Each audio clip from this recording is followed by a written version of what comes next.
Bem, olá, vamos para mais um vídeo, mais um período para a gente poder entender algumas coisas, compreender algumas coisas. As pessoas têm perguntado sobre reza, oração, se funciona, se Deus ouve, se Deus pode fazer alguma coisa, Deus pode mudar alguma coisa. Vamos tentar dar algumas explicações e você tenta ver se você consegue entender. Deus sabia que Adão e Eva iam errar, iam pecar. Ele deu uma ordem para Adão para não comer da árvore do bem e do mal. Eva desobedeceu a ordem, não sei se Adão falou para ela ou não, e Eva foi comer. Mas Deus estava vendo tudo. Ele podia chegar e falar: Eva, não, não, Eva, não coma. Eva comeu. Foi e deu para Adão. Deus devia falar para Adão: não, não come, Adão. Ele deixou. Quando Davi viu Betseba, ele foi lá, pulou o muro e foi atrás de Betseba. Não sei se você conhece essa história, mas Davi pecou. Por que Deus não intercedeu, não parou, não disse não? Se você não entendeu o que é livre-arbítrio, não funciona a religião. Você não consegue, através da religião, de uma reza, mudar a opinião de alguém. Você fica tentando rezar, rezar, rezar, orar, fazer o que for, campanha, promessa, para que Deus mude a vontade de alguém, a ideologia de alguém, aquilo que alguém está fazendo de certo ou errado. O que ele faz certo é bom para a vida dele, o que ele faz de errado é mal. A Bíblia diz que o que a gente planta, colhe. Então Deus vai deixar você plantar, ele deu a terra para você. Os céus são os céus do Senhor, mas a terra Deus deu aos filhos dos homens. Foi dada a terra para nós plantarmos aquilo que a gente quiser. Eu não posso orar para que Deus faça que meu amigo deixe de beber. Eu tive casa de recuperação dependente químico. Se fosse assim, eu teria acabado com todos os drogados do Brasil. Teria. Do mundo também. Porque eu iria orar, Deus ia obedecer minha oração e tirar todo mundo das drogas, do cigarro, da bebida, da maconha, tirar de bater a mulher, agredir os filhos. Deus pode fazer tudo isso? Pode, mas ele te dá o livre-arbítrio, você acaba fazendo. Se você não entender quais são os períodos e as formas com que Deus se manifestou na face da terra, você vai ficar fazendo promessa e pagando promessa, ou não pagando, ou talvez pagando sem realizar, ou você orando e não acontecendo, ou você orando e acontecendo, e você dando a glória para Deus. Você dá a glória para quem você quiser. Mas será que está certo? Olha que interessante. Esse aqui é o tempo de Deus na Terra, que Ele deu para nós. Ele deu 4 mais 3, 7 mil anos. Ele se inicia no ano zero, depois vem Noé, depois vem a formação das nações, vem Jesus, morre, 2.000 anos de igreja e o milênio, que é para o homem se acertar com Deus aqui. Nós vamos ter 1.000 anos para se acertar, para consertar isso tudo, 1.000 anos. Mas vai ser consertado por quem tem entendimento da palavra. Porque esses vão ser transformados, tem aí toda uma história de arrebatamento, de mudança de vida, tudo. Só que eu queria começar a explicar para você, e eu já tenho explicado muito aí, tem muitos vídeos, é bom você ouvir, dar ciência, passar o vídeo para os outros, para os amigos que têm dúvida, porque tem pessoas que não conhecem nem o plano de salvação, com 40 anos de igreja. Tem pessoas que fazem 5, 6 aulas comigo e falam: valeu por mais de 50 anos de igreja, 40 anos de igreja, eu não aprendi nada. Eu dei muita aula de teologia avançada. E explicando isso, as coisas do Velho Testamento não servem para nós como igreja. Por isso, rezas, promessas, são coisas do Velho Testamento. E foram instituídas pela Igreja Católica. Olha o que eu tenho aqui, ó. Isso aqui é um livro do Vaticano. Os livretos de antigo, bem antigo, isso é muito antigo. E aqui tem todos os acontecimentos que surgiram na Igreja Católica. Eu dei um estudo sobre as igrejas, o início das igrejas, e aqui começa toda essa bagunça que a gente entende na igreja de Pérgamo a partir do ano 300 da era cristã. Eu já vou falar sobre isso. Mas como a gente explicando sobre o Velho Testamento, que não pode isso, não pode aquilo, não pode dar o dízimo, quem dá o dízimo tem que fazer outras coisas, tem que praticar toda a lei, e se você pratica a lei, você nega a cruz de Cristo. Eu dei uma aula sobre isso, muito interessante. Vai aí nos últimos estudos, aí procura ver se você dando dízimo, você não está amaldiçoando a sua vida, porque você está fazendo com que a mentira prossiga, a mentira consiga ter força financeira nos dias de hoje. Haja visto que eu não quero o seu dinheiro, eu não quero que você venha para a minha igreja. Eu não tenho igreja. A única igreja que eu tenho está dentro de mim. E eu gostaria que a igreja que eu tenho dentro de mim entrasse em você também. É bem isso. E numa das aulas que eu estava dando, até um momentinho aqui para você, eu estava falando sobre o Velho Testamento e sobre o Novo. E quem dá o dízimo e quem usa o Velho Testamento tem que cumprir todo ele. E se cumprir todo ele, tem que fazer a circuncisão. Você sabe o que é circuncisão?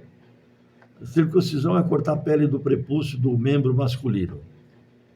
E quando eu disse isso, numa das aulas que eu estava, não conheço todo mundo que está dando aula, tinha um cartunista, um cara muito bom de desenho, uma graça de pessoa, muito inteligente. Na hora, olha o que ele desenhou.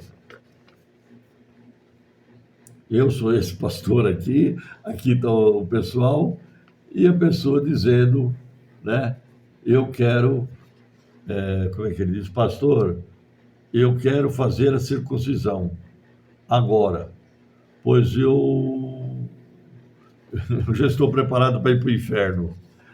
É bem isso. Se você pratica a lei, pratica as coisas erradas, você corre o risco de ir para o inferno. Você faz promessa? Faz. Bom, quando você faz promessa, será que essa cruz aqui tomou valia? Porque quando Jesus morre na cruz, em Colossenses capítulo 2, eu não vou nem ler, mas eu falo para você, leia, Colossenses capítulo 2, tudo acabou na cruz, tudo. Da cruz para frente, que a Bíblia vai ensinar de Romanos a Judas, vai ensinar toda a doutrina da igreja, o que a igreja deve fazer. Então, quando você pede para algum santo, quando você pede ou faz alguma promessa para algum santo, ele está depois da igreja ou antes da igreja? Antes do Velho Testamento. Quantos anos tem Maria na face da terra? Quantos anos tem São Benedito? São Judas Tadeu? Quantos anos tem esses santos na face da terra? Eu vou mostrar pelo Vaticano, pelo livro aqui do Vaticano, eu vou mostrar por ele, não é o que eu estou falando, não. Hoje eu estou até com a Bíblia fechada. Mas olha que interessante. Depois da cruz, surgiram esses santos. E antes da cruz, você pedia para quem? Depois da cruz, você tem para quem pedir. Para os santos, para Maria, para Paulo, José, São João, São Benedito, São Jorge, né? Os corintianos pedem para São Jorge. Depois da cruz, você tem para quem pedir. E antes? Para quem você pedia? Será que Jesus deixou as pessoas a seu bel prazer? Você não tem mais jeito. Você nasceu, você morreu, você não tem mais... Você vai para o inferno. Porque se você pede para um santo, a certeza é que ele vai te levar para o céu. Será que existe um outro caminho, uma outra pessoa que te leve ao céu? Uma outra forma, talvez, de você alcançar a eternidade? Agora, se você não quer a eternidade, os 70 anos aqui que a Bíblia diz aqui na face da terra, tá bom para você? Tudo bem, não precisa nem se preocupar com religião, não precisa nem ligar mais para isso. Continua na sua vidinha, continua fazendo o que você faz.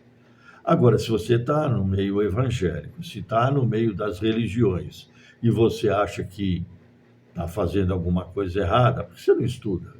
Por que você não tenta aprender a entender isso que eu estou falando? É interessante, né? Muita gente aprendeu. Eu não estou hoje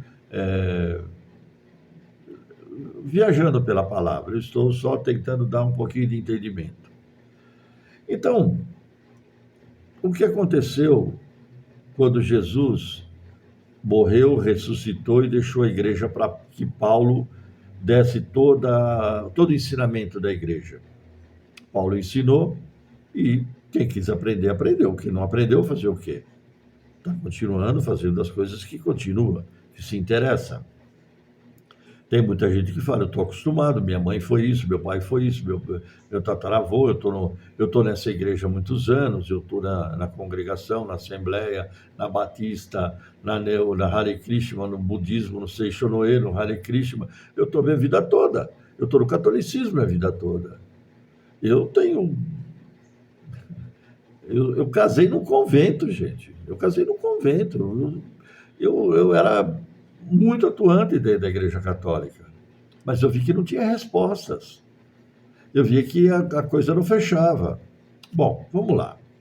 Então, o que aconteceu? Jesus dá para Paulo lá para João, em Apocalipse, ele fala, olha, João, essas coisas vão acontecer agora daqui para frente. Da igreja para frente vai começar a acontecer. E aí ele dá 7 cartas às 7 igrejas. No ano 30, se inicia as igrejas. Vou falar da primeira igreja, nem da segunda, que é Esmirna. Eu vou falar da terceira igreja, que eu comecei a falar e não terminei. Agora eu peguei o livro do Vaticano. Eu estava usando a Bíblia, só agora eu peguei os fundamentos da Igreja Católica. Mas por que eu peguei a Igreja Católica? Porque do ano 300 ao ano 600, a igreja de Pérgamo, ela foi perseguida pela igreja judaica e pela igreja romana. Então eles fugiram. E Pérgamo significa casamento. A igreja de Pérgamo significa casamento ou torre. E o que é casamento? Você aceitar, não é? Quando você fala para o noivo, eu falei, eu aceito. Eu já falei sobre isso. Então, as pessoas começaram, na igreja, a aceitar tudo que vinha. Por quê? Porque vinham situações de pessoas que estavam no cristianismo, mas eles estavam acostumando a acender vela. Rezar, interceder, fazer o voto de Nazireu. O voto de Nazireu é promessa. Estavam acostumados a fazer promessa. Então, o que Constantino fez? Trouxe todo mundo para cá. Juntou todo mundo. Aí o que ele fez? Juntou os batalhões todos e batizou. Como não dava para batizar, que não é certo, o batismo de João Batista não é certo, nem o por aspersão, o batismo é introdução no corpo de Cristo, é um negócio totalmente diferente do que se faz em todas as religiões, só não se faz na Bíblia, só não se faz no conhecimento da verdade, que é na introdução do corpo de Cristo. Você é introduzido no corpo de Cristo quando você entende a palavra, você aceita o Espírito de Deus, que é a palavra. Então, ele começou por aspersão, jogar aquela água assim, todo mundo é batizado, dá o nome, passa o nome, começa a dar dinheiro e tudo mais. Aqui, eles começam a ensinar, eu acho que, não sei se você viu no Face, eu tenho uma foto desse trecho aqui, que mostra a introdução de todas as rezas, Inquisição, quando instituiu a hóstia, a ceia. E é interessante que a ceia, ela dá transubstanciação do pão e do vinho. Não sei se você já viu isso, que a hóstia se transforma em corpo de Cristo e o vinho se transforma no sangue. Eu fiquei meio preocupado com isso e fico preocupado porque quando Jesus toma a ceia, lá em 1 Coríntios 11, ele dá uma instrução para Paulo. É uma narrativa. Aliás, ele dá uma instrução, não. Paulo, ele fala assim, quando eu recebi do Senhor, acerca da ceia, Deus falou para ele, Jesus falou para ele, que na noite em que foi traído, ele tomou o pão, pegou o pão, partiu e falou, come aí, um pedaço de pão cada um. Esse é meu corpo. Pão é palavra. Tipifica a palavra de Deus, o pão. Quem tem pão, tem a palavra. E esse é meu corpo, esse é meu sangue derramado por vós, o vinho. E Jesus tomou e todos eles tomaram. Será que Jesus comeu o seu próprio corpo? Bebeu do seu próprio sangue? Será? Então, cuidado com essa teoria da transubstanciação. Jesus comeu e bebeu do seu corpo? É uma coisa ilógica. Uma coisa maluca, não é? Você pensar assim. E aí, a gente vê o surgimento de tantas coisas. No Concílio de Trento, complicou mais o assunto, escrevendo: se uma hóstia se partir em pedaços, cada papa inventava uma coisa a mais. Eu estou lendo isso aqui, porque esse é o mais engraçado de toda a história. O resto é horroroso. Mas ele diz assim: se uma hóstia se partir em pedaços, Cristo estará presente em cada fração da hóstia.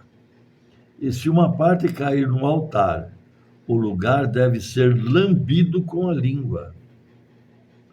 Quando o padre pega a hóstia e parte, ali é o corpo de Cristo. Ele não pode mais ser pego com a mão, só para a boca. Aí tem que lamber o chão, se cair tem que lamber.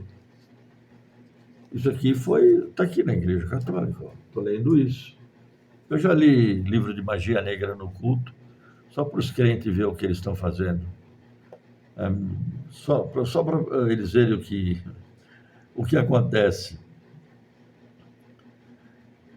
Gente, é muita loucura. O Papa Gelásio I, no ano 492, ensinava a natureza dos elementos da ceia não deixarem de existir depois da bênção. Então, o pão e o vinho, depois que dava a bênção, nossa, aquilo tinha que ser comido tudo, todo consumido, não podia guardar nada, porque você estaria guardando o corpo de Cristo, o corpo de Cristo apodrecia, né, o sangue, uma coisa desse tipo. Essas coisas foram instituídas do ano 300 ao ano 600 e vem enganando muita gente há tanto tempo. Antes do ano 300, antes de serem inventadas todas essas fórmulas aqui, todos esses detalhes, é um livro mágico. É mágico, não é melhor não falar isso. É um livro muito lindo, muito explicativo. A própria Igreja Católica, ensinando que as suas heresias tropeçam muito na verdade. Antes disso, para quem você pedia? Quem era o santo que te ajudava? Antes da morte de Cristo, não tinha Maria. Você fazia reza para quem? O culto a Maria, olha que interessante. O culto a Maria, eu preciso mostrar. A reza Ave Maria vem do ano 1317. E antes, como é que você rezava para Maria? Do ano 1317. Quem nasceu no ano 1000? Quem nasceu no ano 1200? Quem nasceu no ano 1316? Não tinha para que rezar. Estava frito. Inferno na certa. O Papa João 22, nessa reza, misturou textos bíblicos com ideias espíritas e expressão aos mortos, mesmo que tenham sido santos. Rezar é repetir frases decoradas usando o rosário como instrumento de repetição. Jesus ensinou orações e disse: ao orar, não useis de vãs repetições, não é por muito falar, se é por muito se ouvir. O que é oração? Oração é oratória da palavra. Isso que eu falo com você é oração. Quando eu te ensino, eu estou fazendo oratória da palavra. Quando eu te ensino, eu sou profeta. Eu profetizo a palavra para que você entenda. Eu sou mestre, não sou pastor, não sou padre, não sou sacerdote. Não, sou sacerdote eu sou. Sacerdote é Apocalipse 1:6. E quando você entender a palavra, você também se torna sacerdote. Tem muito mais ainda aí. Tem muita coisa para ser ensinada. Espero que você aprenda. Se você quiser. Se não quiser, como eu disse, eu sou agrimensor e medi o centro da Terra. E o centro da Terra é grande. E é lá que é o inferno, é o Hades. É grande. Cabe muita gente. Até a próxima.